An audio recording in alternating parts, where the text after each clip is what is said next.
Welcome back, my beautiful friends. You're listening to A Moment of Zen right here on 710 WOR, the voice of New York. I'm your host, Zen Sams. In our innovation and tech segment brought to you by Caldwell Soames, we have our returning contributor, Paul Caldwell, chairman and CEO of Caldwell Soames. And today we're chatting with Kevin Jackson. He served in the US Navy for 15 years before becoming a senior business exec in the computer industry. He's currently the CEO and founder of GovCloud Network, a consultancy formed to assist agencies and businesses properly leverage cloud computing. He's also a USA Today and Wall Street Journal best-selling author. He's currently leading the TNS blockchain initiative with UCID and the largest implementation of blockchain for US government EMMA project. Now, let me break that down for you to help you understand better. Total Network Services, that goes by the acronym TNS, is an ecosystem of apps and technologies enabling the new blockchain economy. Now, the US Census Bureau, United States Department of Commerce, is undertaking a massive digital transformation in preparation for the 2030 census. The United States government is implementing the electronic medical mobile application, going by the acronym EMMA, to modernize the filing of workers' compensation, property, and tort claims. Utilizing TNS's Universal Communication Identifier, UCID, making this the largest government use case of blockchain technology to date. Pretty impressive stuff. Today, we're chatting about use cases for non-fungible tokens and blockchains across various business platforms and what the tokenization process really means for consumers. Now, as they get settled into the broadcast room, let's chat EMMA, Electronic Medical Mobile Application. The use of EMMA is meant to update and secure a census process that is well known for its redundancies and inefficiencies. While the 500,000 field employees who are deployed throughout the country to collect data rely on smartphones to document and report their findings, the system is in definite need of streamlining. And here to chat some more are my experts at hand. Welcome to the show, Paul and Kevin. Hey, Zen. Hello. Okay, Kevin, so this implementation of Emma really Yeah. has the potential to solve many of the problems that employees experience both in the field and at the Census Bureau, as well as really enhance software security. That's at the core of it all, device legitimacy and data validity through the use of blockchain via UCID. Talk to me Mhm. about what these changes truly mean and how is TNS using blockchain to revolutionize the space? Well, great. Thank you very much. I mean, a lot of people have heard of blockchain, mostly around cryptocurrency like Bitcoin. And, today the big craze is NFTs, people trading crypto kitties and Bored Ape. But the foundational technology to NFTs is blockchain, and it is really a digital ledger. It's sort of like a huge Excel spreadsheet in the cloud. And what we have done is we're leveraging blockchain to keep track of the actual devices, the smartphones and the tablets that the census users are using to make sure that they aren't like counterfeit and that these devices are constantly attacked by malevolent actors that can change the software or even modify the data. So we can basically provide flags so that users can know that their device is real, it's not being attacked, or the software isn't being hacked. Understood, understood. And it's interesting because blockchain applications go far beyond cryptocurrency and Bitcoin. I mean, with its ability to create more transparency and fairness while also saving businesses time and money, this technology is truly impacting a variety of sectors in ways that range from how contracts are enforced to making government work really more efficiently. So kudos to you and your team. Paul, let's chat NFT real use cases. The NFT market has been booming with a growth rate of more than 21,000% in 2021. And most people associate NFTs with JPEG pictures of, to Kevin's point, the bored yacht Ape Club, right? The Bored Ape Yacht Club. However, putting the hype aside, NFTs can have meaningful use cases in different industries, from gaming to supply chain management. It can change the landscape in those industries significantly by providing additional streams of revenue and cost saving mechanisms. What are some of the more obvious, real use cases for NFTs in business? Well, first of all, Zen, I think everybody, I mean, NFT comes off the tongue so easily. Anybody and everybody talks about it, right? It's it's out there. It's become ubiquitous in the language. When you talk about Bitcoin or cryptocurrencies, you almost have to talk about NFTs as though it's, obligatory or something. The reality is, back to Kevin's point, is the underlying technologies is where we really find interest. Inside our publicly traded enterprise fund or our privately held companies funds, both places we hear metaverse and NFT and blockchain. But the reality is, I think the underlying technologies and the interconnectivity, the interapplicability of those underlying technologies for real world solutions to solve real world problems is where really the rubber meets the road long term strategically. I'm not saying that collectibles isn't a great place for NFTs. In fact, I think it is a great place for NFTs, for NFT to non-fungible token technology. But there's also fungible token technology. There's also many variants of blockchain. So what we like about TNS is the way they've taken a real world problem and taken a UCID and married it onto blockchain and to solve some of these security issues. So inside our portfolio, for example, we have OG Pay, we have OG2D, we have FinTech Solutions, Blockchain Data Corp, all these companies that are working in that space. Very interesting because at least the consumer-facing technologies or solutions like OG Pay, anything that can come along or anything that's future tense now, but really being built, seriously being built, is interesting when it comes to security enhancement, enhancing the security of the platform by being able to use such a technology, for example, in the onboarding process, and then following those subscribers along for their own security, but in the background. So it's not something they have to necessarily do. It's just something that watches over and takes care of the overall ecosystem. So for us, that particular application is really important. NFTs in real world, one could think about things like tokenizing cash flows, for example. I've been in meetings with large realty management companies that are looking to tokenize the properties and things like that. So it's starting to show up, I think, more and more in commercial applications, and I think it's also starting to show up more and more in two other important spaces. One is digital rights management, and another one is the space of just authentication, because there's a lot of authentication that has to happen when you start talking about cross-platform compatibility issues in the metaverse and things like that. So we're really enthusiastic here about the applications of non-fungible token technology and related technologies. Yeah, and exactly, like TNS, what they're doing is pretty significant. Kevin, it's very interesting because he said something that was spot on. It's trust, because according to the Pew Research, American trust in government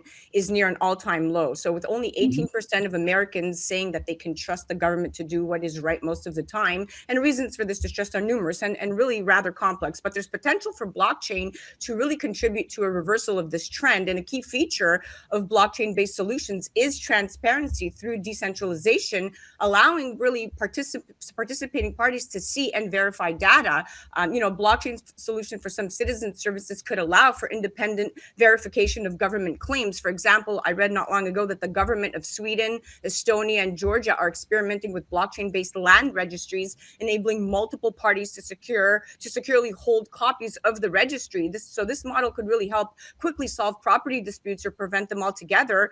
When citizens and government share access to records, potentially for distrust decreases. What do you say to this overall concept, and what are some of the other real use cases for blockchain in businesses that is more relatable to the small business owners?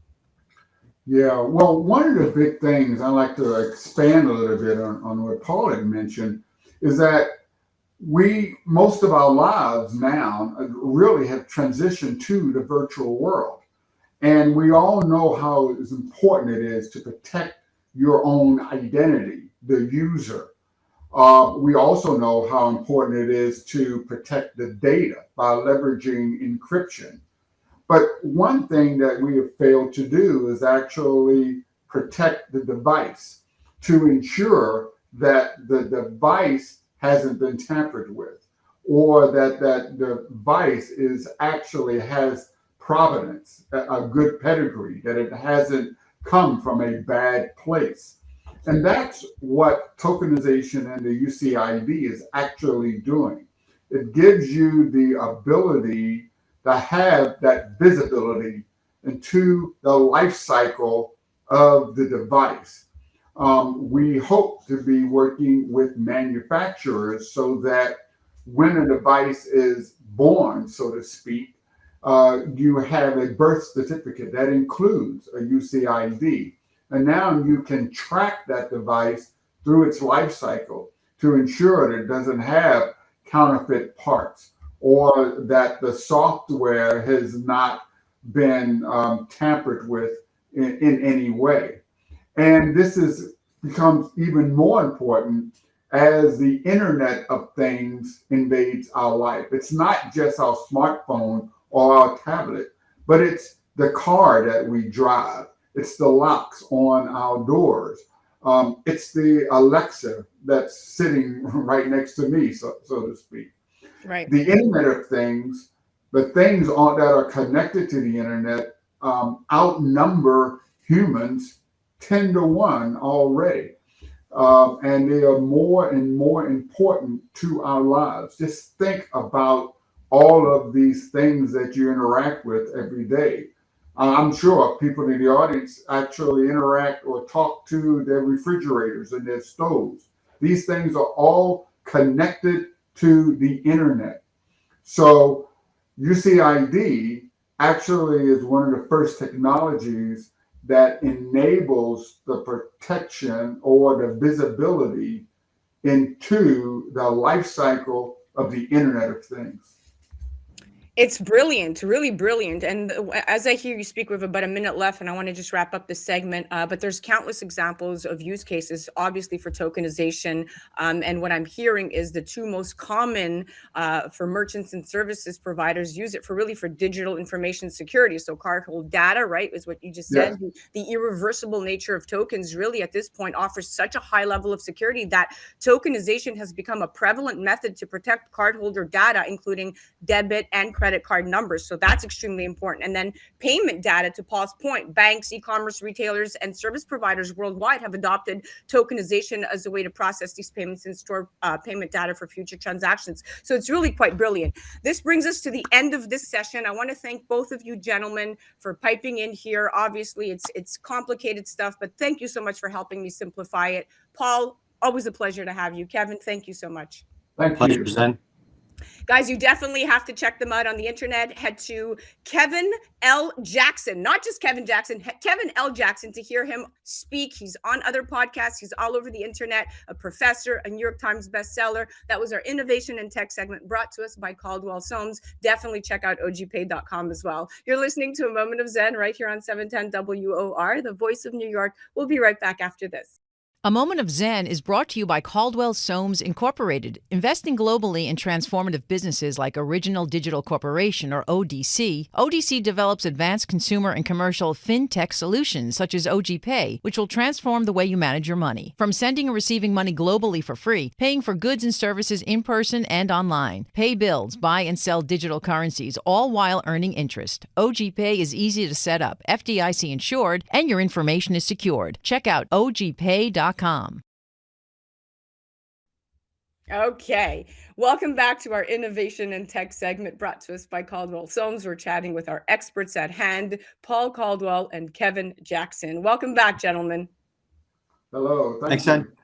All right, Paul, let's pick it up here on this topic of tokenization. Okay, so we see that this revolutionary nature of modern digital tokens with that, our data becomes even more valuable to us. By using these tokens in the place of sensitive data, companies dramatically mitigate the risk of data breach, data loss, misconfigured cloud resources, computer hacking, and so much more. There were some huge data breaches back in 2021, if we all recall correctly, some major ones. And the idea is, don't let the same happen to your business in 22. Please break down tokenization in practice for us and what that means for Web 3.0. Thank you. I think at the end of the day, it's all about added value.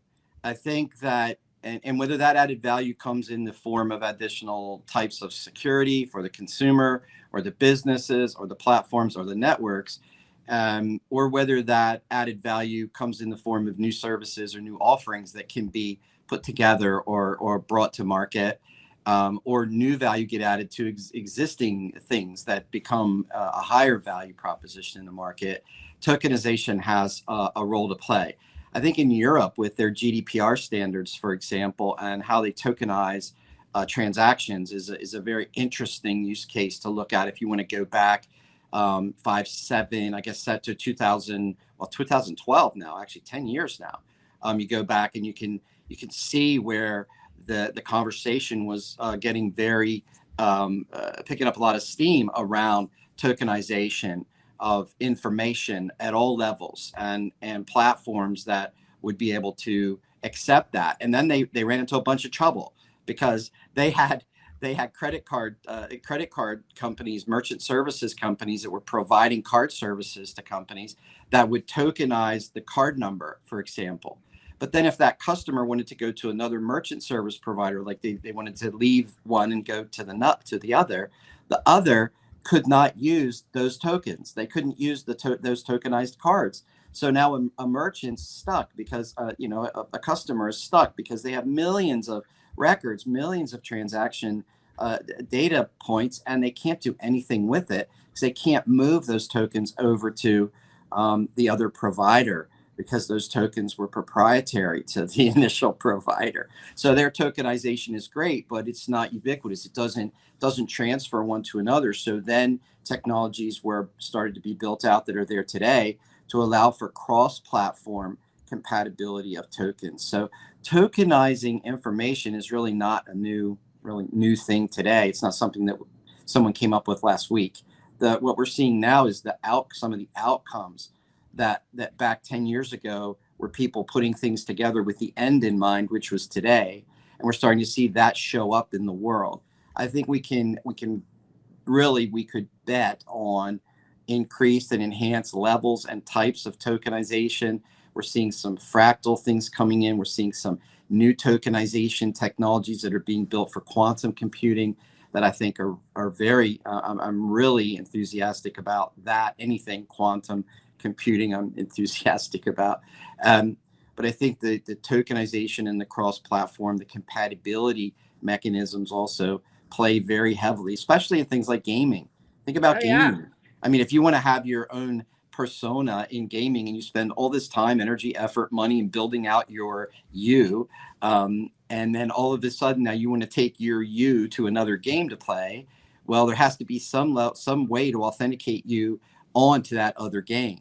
It's not just this NFT version of you now, or you button it up into an NFT and move it over here and then unbutton it over there and now you can play. There's so much that goes on in the underlying technologies that make that stuff happen. It sounds great on a pitch deck. It sounds great when people come in here and pitch us in our boardroom on what they're going to do next quarter with metaverse, right, in their company or whatever.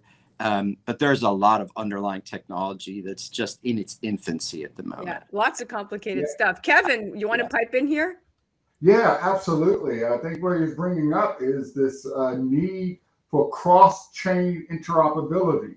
So when you say blockchain, all blockchains aren't the same. And in fact, I can go out today and create a brand new blockchain with my own technology. The underlying theory is the same, but the implementation is different.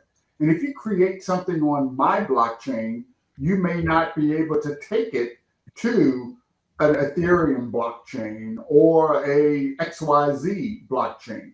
because of the lack of cross-chain interoperability. Actually, that's becoming even more important as our virtual lives become just as important, if not more important in some ways, to our physical lives. Our virtual assets, you need to be able to have portability of your virtual assets from one blockchain to another blockchain. And that's another reason why we actually developed the UCID, because we are using an identity as an anchor that's anchored in a physical device. So we can actually leverage the UCID to keep track of both physical assets and virtual assets, and also to ensure cross-chain interoperability by doing things like hashing the software. And once the software goes from one chain to another chain, rehashing to ensure that there hasn't been any change or modification as it goes from one blockchain to another blockchain. So these things are underlying technological improvements to the use of tokenization. Very brilliant stuff, because now if you're thinking of it, like if you think of, and right, our supply chain, right? So NFTs really can be used to improve supply chain operations by storing metadata of products into the blockchain, which prevents data elimination and unauthorized data manipulation. And it can really enable end-to-end tracking of the goods from their origin to the destination. So for example, right, we have Coin Earth. It's a startup that creates enterprise NFTs that enable the tracking of physical goods and documents across the supply chain. But this has such potential if you combine it with this technology that you're currently talking about to poof, just go to that exponential next level for Web3. So quite brilliant. Music as well, right? I mean, you could Yes. NFTs have the potential to change the music industry significantly. So does your technology, because artists can now leverage the NFTs to tokenize their songs and albums, sell the digital merchandise to create additional sources of income. This is really provide royalties to creators, artists, and producers. And then if you combine that with the technologies that you're presenting to the world, it's limitless. And so for that reason, looking under the hood the way I know they do at Caldwell Soames, when they're looking at these companies Yeah. that are not only having, you don't only have a technology that backs up and supports everything that you say you can do, but you are truly solving real world issues. And I think that's the core of Web3. One of the things you brought up, maybe inadvertently, is the licensing of intellectual capital and data. Today, music, movies are pirated, and up to 60% of the value or revenue from a creative product is lost because the creator can't manage or prevent it from being pirated. Now, with technology like the UCID, you can actually license not only the user, but the device that the content can be played on, and leveraging geospatial fencing technology, you can restrict where that content can actually be accessed. Wow. So by using sort of this triple threat of authentication, creators can get their royalties that they're due. I love it.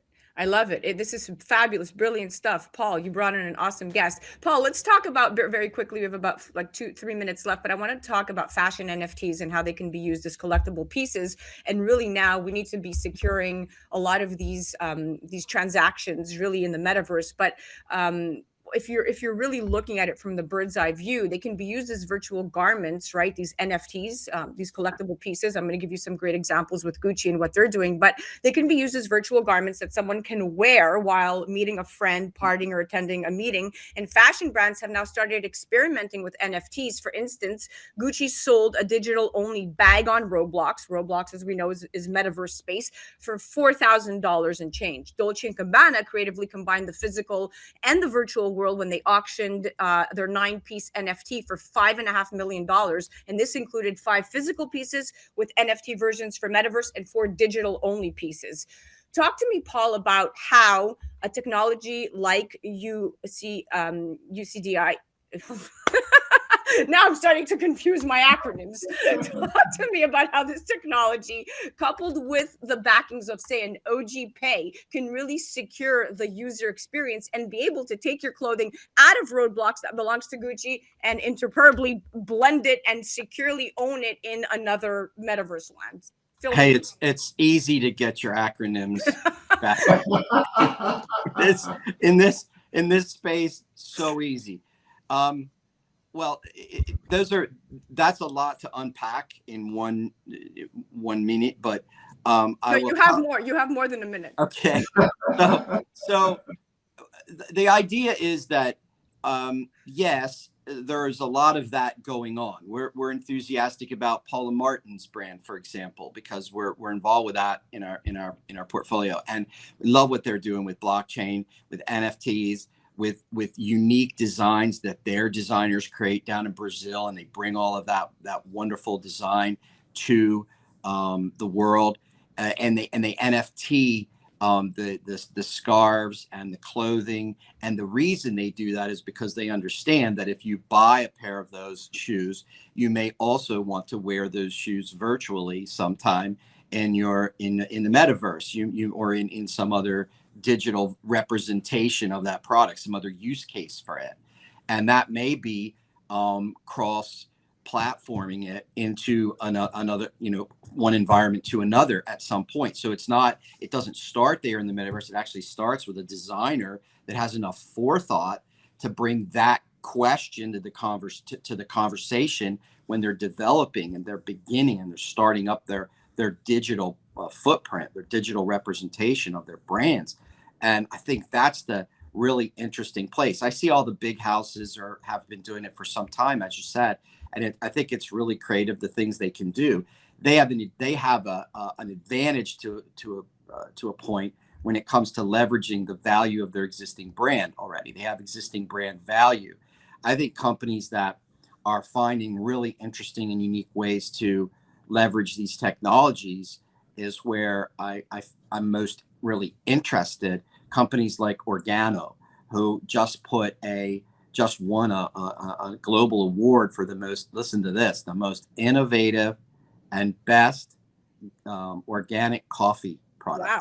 Okay. And it's interesting, right? So how does that tie in? Well, what they do is they put a QR code on their product. That's the innovative part, but you scan the QR code and the blockchain brings together all the data about that coffee product, where it was made, an interview with the farmer, Wow. the good manufacturing practices certificates, the organic certificates, halal, kosher, all of their certs, everything about that product now comes to your phone with one scan. So it dramatically improving consumer confidence, the potential for consumer confidence about a particular product and a particular brand.